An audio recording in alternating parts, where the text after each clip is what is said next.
Ika-20 Kabanata. Muling nabuhay si Jesus. Kinaumagahan ng linggo, habang madilim pa, pumunta si Maria na taga Magdala sa libingan.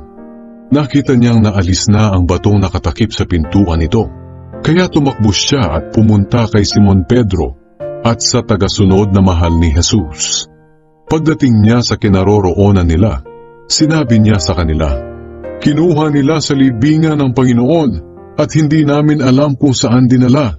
Kaya tumakbo si Pedro papunta sa libingan kasama ang nasabing tagasunod. Pareho silang tumakbo, pero mas mabilis ang isa kaysa kay Pedro. Kaya nauna itong nakarating sa libingan. Yumuko siya at sumilip sa loob ng libingan. Nakita niya ang mga telang linen na ipinambalot kay Jesus, pero hindi siya pumasok. Kasunod naman niyang dumating si Simon Pedro at pumasok siya sa loob ng libingan. Nakita niya ang mga telang linen, maging ang ipinambalot sa ulo ni Jesus. Nakatiklop ito sa mismong lugar nito at nakahiwalay sa iba pang mga tela. Pumasok na rin ang tagasunod na naunang nakarating at nakita rin niya ang mga ito. Kahit na hindi pa nila nauunawaan ang tungkol sa sinasabi ng kasulatan na si Jesus ay muling mabubuhay, naniwala siya na muling nabuhay si Jesus. Pagkatapos nito, umuwi ang dalawang tagasunod. Nagpakita si Jesus kay Maria na taga Magdala. Naiwan si Maria sa labas ng libingan na umiiyak. Habang umiiyak, sumilip siya sa loob ng libingan at nakita niya ang dalawang anghel na nakaputi.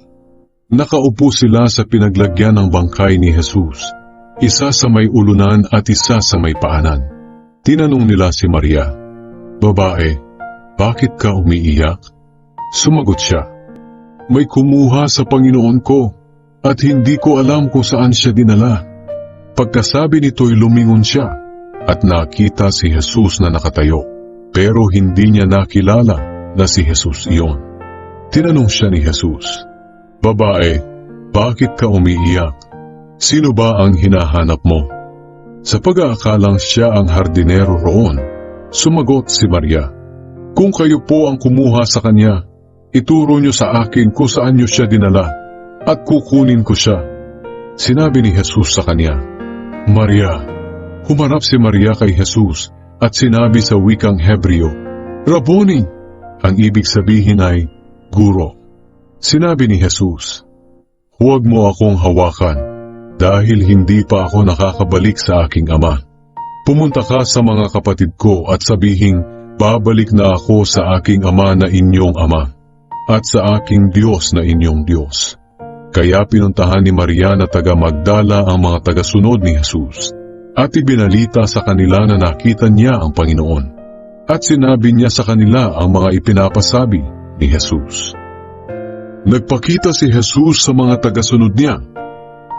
Nang takipsilim na ng araw na iyon, nagsama-sama ang mga tagasunod ni Jesus.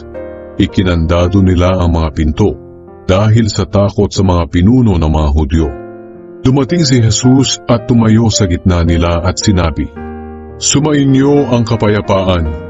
Pagkasabi niya nito, ipinakita niya ang sugat sa mga kamay at tagiliran niya. Labis na natuwa ang mga tagasunod nang makita ang Panginoon.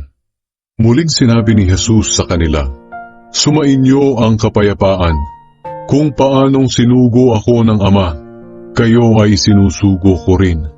Pagkasabi niya nito, hiningahan niya sila at sinabi, "Tanggapin niyo ang banal na Espiritu. Kung patatawarin niyo ang kasalanan ng isang tao, pinatawad na siya ng Diyos. At kung hindi niyo patatawarin ang kanyang kasalanan, hindi rin siya pinatawad ng Diyos." Ang pagdududa ni Tomas. Si Tomas na tinatawag na kambal na isa rin sa 12 apostol ay hindi nila kasama noong nagpakita si Jesus. Kaya ibinalita nila sa kanya na nakita nila ang Panginoon. Pero sinabi niya sa kanila, "Hindi ako maniniwala hanggat hindi ko nakikita ang mga sugat ng pagkakapako sa mga kamay niya at mahipo ang mga ito, pati na ang sugat sa kanyang tagiliran."